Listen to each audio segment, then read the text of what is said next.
3월 13일 화요일입니다. 신명기 34장 모세의 죽음이라는 주제로 말씀을 나누겠습니다. 먼저 기도로 시작하신 후 성경을 1회 3회 읽기 바랍니다. 꾸준한 영성을 여는 당신의 인생을 변화시킵니다. 말씀 다 묵상하셨습니까? 첫 번째, 이스라엘 최고의 지도자. 10절입니다. 그 후에는 이스라엘에 모세와 같은 선지자가 일어나지 못하였나니 모세는 여호와께서 대면하여 아시던 자요. 하나님께서 모세를 이스라엘에서 태어난 자 중에 최고의 인물로 손을 꼽으셨습니다. 모세 이후로 모세와 비슷한 정도의 인물도 나지 않을 것이기 때문입니다. 왜 하나님께서 모세를 이스라엘 최고의 지도자로 인정하셨을까요? 하나님을 대면했고 애굽왕 앞에서 이적과 기사를 행했고 이스라엘 민족들을 이끌고 하나님의 권능을 보여줬기 때문에 인정받을 만한 인물인 것은 사실입니다. 그런데 히브리서 기자는 조금 다른 관점에서 모세의 위대함을 평가합니다. 히브리서 11장 24절에서 26절입니다. 믿음으로 모세는 장성하여 바로의 공주의 아들이라 칭함받기를 거절하고 도리 하나님의 백성과 함께 고난받기를 잠시 죄악의 낙을 누리는 것보다 더 좋아하고 그리스도를 위하여 받는 수모를 애굽의 모든 보화보다 더 큰 재물로 여겼으니 이는 상 주심을 바라봄이라. 사람의 능력 이상의 것을 보여준다는 것은 신비한 일입니다. 모든 기사와 이적은 하나님께로부터 온 것은 사실이지만 모세를 통하여 역사하셨기 때문에 사람들은 모세를 우러러 보았습니다. 하지만 히브리서 기자는 모세의 그런 위대함보다 하나님의 나라를 위해 자신의 모든 지위를 포기했다는 점에 주목을 합니다. 더 나아가 하나님 나라의 상 주심을 바라보았던 모세의 믿음을 위대하게 평가했습니다. 그렇습니다. 모세는 하나님 나라를 바라보았던 인물입니다. 세상의 평가보다는 하나님의 평가를 소중히 여겼던 사람이었습니다. 1절입니다. 모세가 모압 평지에서 느보산에 올라가 여리고 맞은편 비스가 산 꼭대기에 이르매 여호와께서 길르앗 온 땅을 단까지 보이시고. 모세는 하나님과 함께 느보산에 올라 약속의 땅을 바라봅니다. 인간의 기준으로는 바라볼 곳이 아니라 건너가야 성공입니다. 그런데 모세는 약속의 땅을 바라보는 것만으로도 감사함으로 여겼습니다. 하나님의 상 주심을 바라보았기 때문입니다.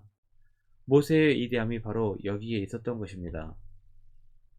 보통은 크고 웅장한 예배당을 세우고 발 디딜 틈이 없이 사람들이 몰려오는 것을 성공이라고 생각합니다.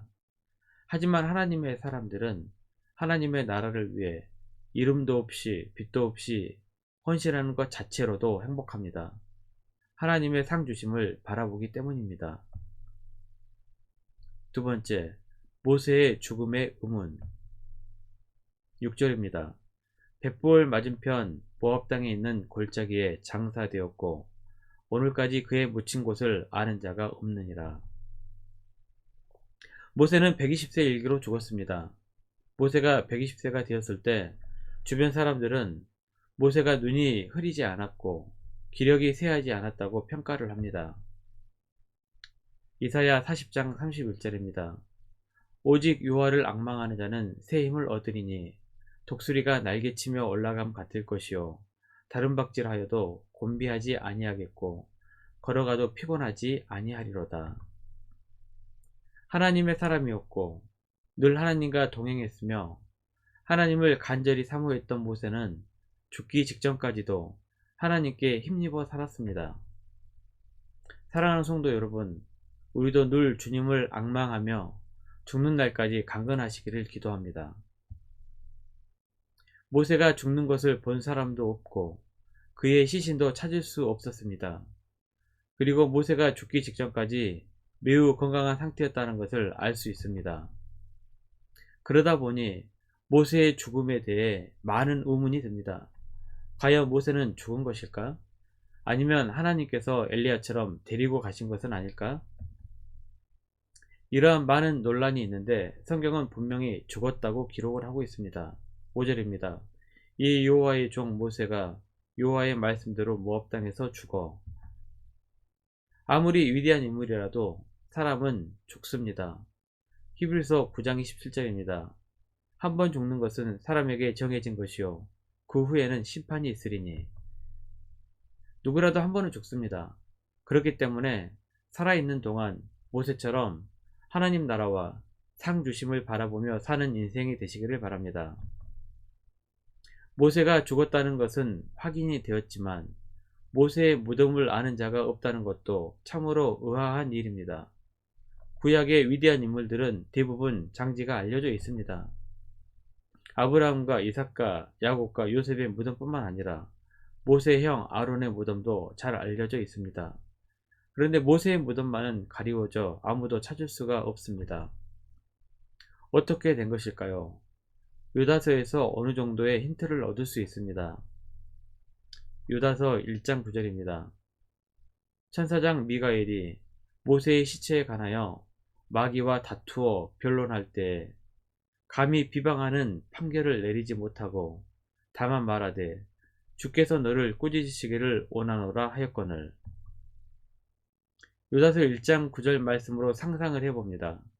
하나님께서는 천사장 미가엘에게 모세의 시신을 인간이 알지 못하는 곳에 장사하도록 명령하셨을 것입니다.